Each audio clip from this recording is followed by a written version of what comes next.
In this video, we will learn how electric current and pressure are scalar physical quantity. Current की बात करें तो इनके पास direction और मैग्नीट्यूड दोनों है, फिर भी ये स्केलर है, वेक्टर नहीं है। क्यों? सपोज दैट हमारे पास एक वायर है, इसमें 3 एम्पियर ऑफ करंट है, और एक दूसरा वायर है जिसमें 5 एम्पियर ऑफ करंट है, और इससे एक जंक्शन से एक दूसरा वायर, तीसरा वायर जुड़ा हुआ है। तो इसमें नेट करंट कितना आएगा, दैट मीन रिजल्टेंट करंट कितना होगा। और इसके बीच का एंगल मान लेते हैं 30 डिग्री एंगल है। देखते हैं एंगल बदलने से इसका मैग्नीट्यूड बदलता है या नहीं। तो हम जानते हैं दोनों वायर कनेक्ट हुआ जंक्शन पे, तो मेन करंट कितना हो जाएगा, 8 ampere. That mean I net can be return as I1 plus I2। 3 ampere plus 5 ampere is 8 ampere. लेकिन अगर हम इसके एंगल को चेंज करते थे, क्या करंट का वैल्यू भी चेंज हो जाएगा? तो करके देखते हैं। मान लेते हैं ये 60 डिग्री का एंगल है, यह 90 डिग्री का एंगल है। इस वायर में 3 एम्पियर था और ये 5 एम्पियर था।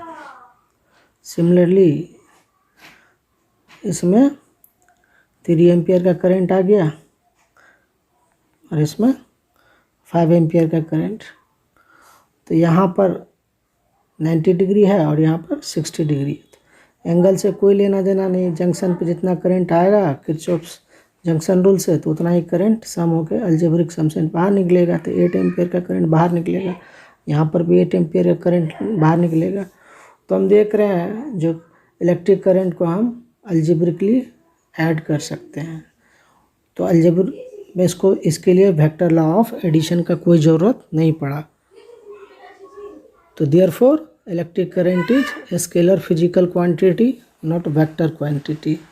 अगर हम प्रेशर की बात करें तो प्रेशर को समझने के लिए, वैसे फ्लूइड मैकेनिक्स में आप जानते हो, अगर कि कोई फ्लूइड्स है तो उसका खुद का वेट के कारण एक प्रेशर आएगा किसी पॉइंट पे।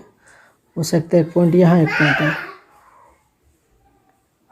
तो यहाँ पर प्रेशर ज़्यादा होगा, यहाँ पर कम होगा, तो सब पॉइंट पे अलग अलग होगा।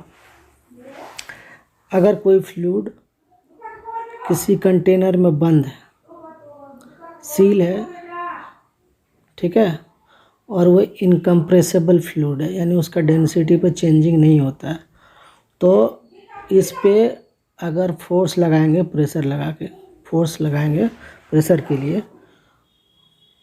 तो पास्कल लॉ कहता है किसी भी पॉइंट पे जो फ्लूइड रेस्ट में है उसमें same amount of pressure transmit होगा।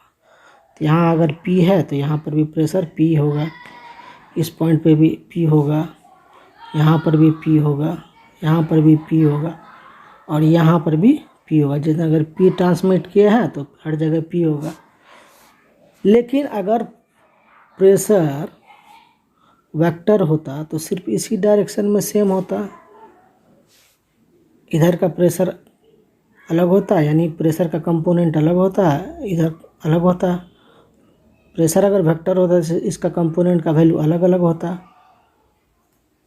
लेकिन पास्कल लॉ से ये पता चलता है जो हर जगह पर सेम प्रेशर ट्रांसमिट हुआ, जितना प्रेशर लगाए थे उतना हर जगह पर होगा। सिर्फ इस डायरेक्शन में नहीं होगा जिस डायरेक्शन में हम फोर्स लगाए थे इस डायरेक्शन में, लेकिन इस डायरेक्शन में प्रेशर सेम नहीं रहा।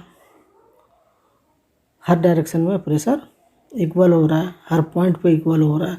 तो इससे ये पता चलता है कि प्रेशर स्केलर है। अगर मान लेते फोर्स पे बात करते हैं, तो फोर्स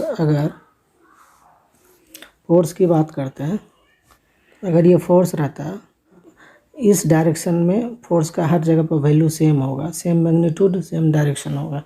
लेकिन अगर हम इस डायरेक्शन में बात करें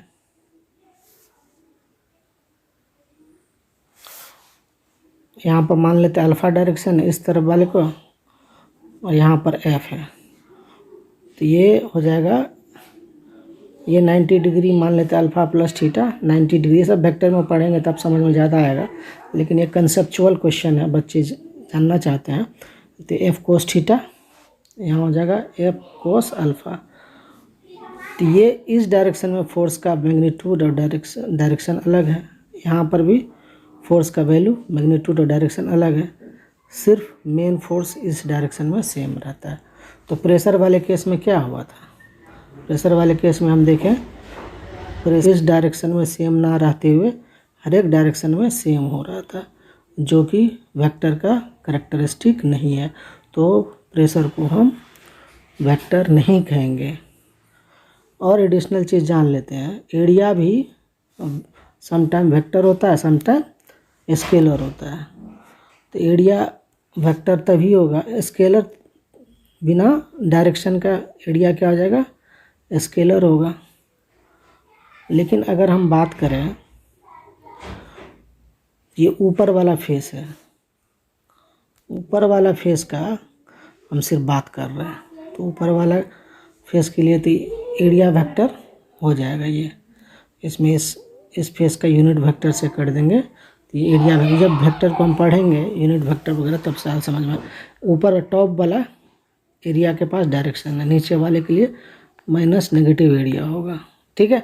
तो जब एरिया को डायरेक्शन मिल जाएगा तो वेक्टर, अगर डायरेक्शन नहीं मिला तो वो स्केलर ही रहेगा। तो ठीक है, तो हमने ये देख लिया, जो वेक्टर जैसे लगने वाले चीज़ वेक्टर नहीं होता है, जैसे कि इलेक्ट्रिक करंट और प्रेशर, ठीक है।